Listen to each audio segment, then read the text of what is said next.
Perkenalkan, nama saya Malik Abdul Aziz, biasa dipanggil Aziz.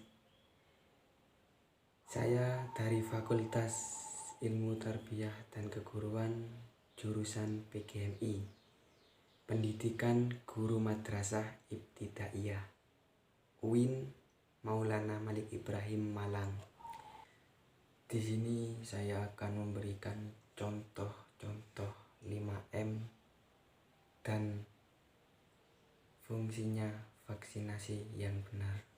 Langsung kita lihat. Spicy meat. Yeah, boy. That's it. That lovely? Ini dia 5 hal yang perlu kamu jaga selama menghadapi virus corona. Yang pertama, jaga jarak. Hindari kontak fisik dengan orang lain, termasuk menjabat tangan, apalagi memeluk dan cipika-cipiki. Kalau bisa, bahkan jangan berpergian ke tempat-tempat umum. Kalau memungkinkan, bekerja dari rumah. Tapi kalau tidak memungkinkan, jangan juga berkeluh kesah. Yang terpenting, kita juga menjaga keamanan diri dari transmisi selama dalam perjalanan. Kalau harus naik kendaraan umum, cari tempat duduk yang tidak berdesakan dengan orang lain. Dan ingat, terus melakukan social distancing, baik selama dalam perjalanan dan ketika melakukan pekerjaan. Salah satu cara yang paling sederhana untuk mengilustrasikan apa sih manfaat dari social distancing ini adalah animasi yang dibuat oleh seniman Juan Delkan yang menjadi viral di media sosial. Ada sederetan korek api yang saling menyinari dan terbakar, dan ini mengakibatkan efek domino, hingga salah satu dari mereka menyingkir untuk menghentikan efek domino tersebut. Yang kedua, jaga anggota keluarga.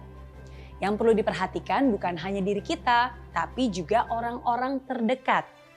Pasangan, anak-anak, orang tua, itu semua harus juga perlu kamu perhatikan loh.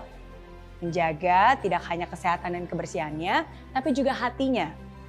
Situasi seperti ini pasti mudah dan bisa membuat mereka stres dan khawatir. Karena tidak bisa beraktivitas normal, nggak bisa kemana-mana. Belum lagi ditambah dengan jumlah kasus yang terus bertambah setiap harinya. Untuk mereka yang tidak benar-benar memahami, tentu saja ini bisa menjadi ketakutan tersendiri.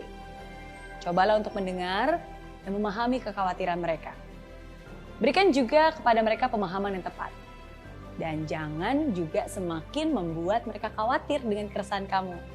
Tapi sebaliknya, inilah saatnya saling menghibur, saling menguatkan. Inilah saatnya kita bisa menghitung rasa syukur.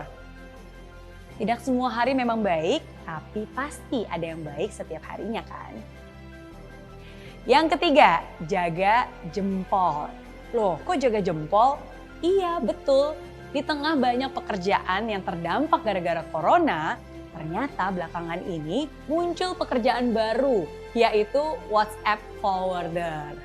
Kerjaannya ya mem-forward message-message ke WhatsApp group, baik itu grup keluarga, komunitas, alumni, dan masih banyak lagi. Coba deh perhatikan, dalam beberapa hari ini aja pasti jumlah forward message meningkat drastis. Yang biasanya nggak pernah tuh kirim forward message, sekarang jadi mulai ngirim juga.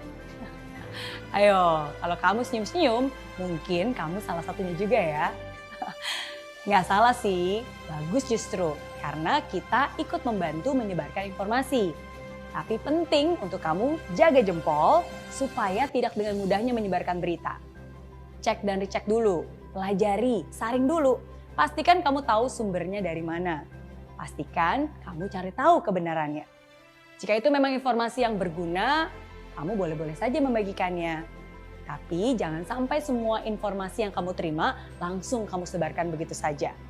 Nanti bukannya membantu, tapi malah bikin ricuh. Yang keempat, jaga emosi.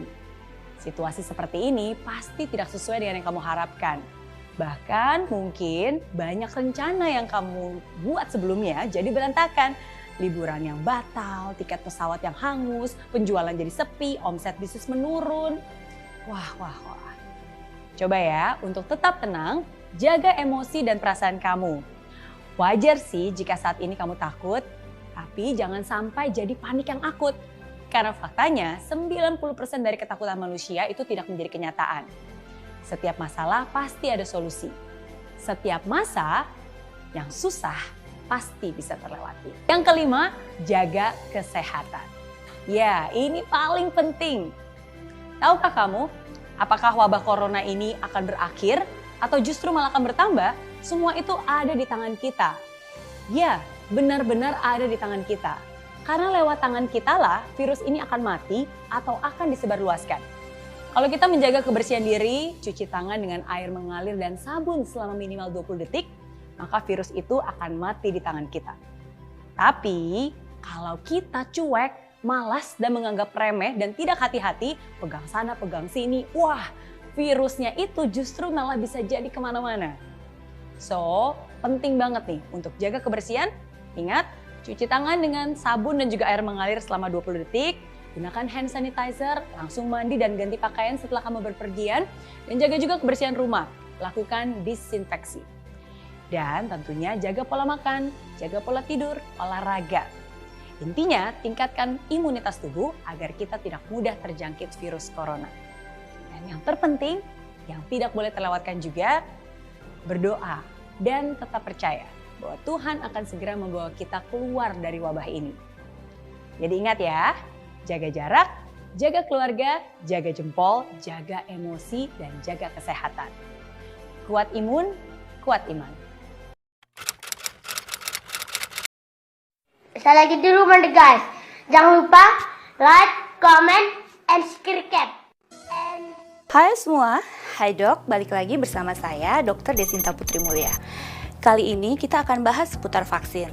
Nah, banyak yang sudah bertanya di akun media sosial InaHealth. Terlebih lagi di Indonesia sudah mulai untuk pemberian vaksin Sinovac. Lantas, bakal muncul banyak pertanyaan. Apa semua wajib divaksin? Lalu yang sembuh dari COVID bagaimana dok? Nah, kita jawab ya di Hai Dok.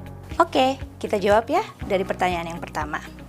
Hai Dok, kenapa sih kita harus divaksin? Dan apakah yang sudah sembuh dari COVID bisa juga untuk divaksin? Kita jawab ya.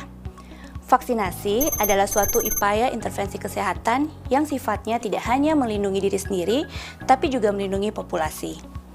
Dalam rangka mencapai herd immunity atau kekebalan populasi, maka sekitar 70% dari populasi harus divaksinasi. Itu mengapa kita semua harus bekerja sama untuk mengikuti program vaksinasi yang sudah dicanangkan pemerintah.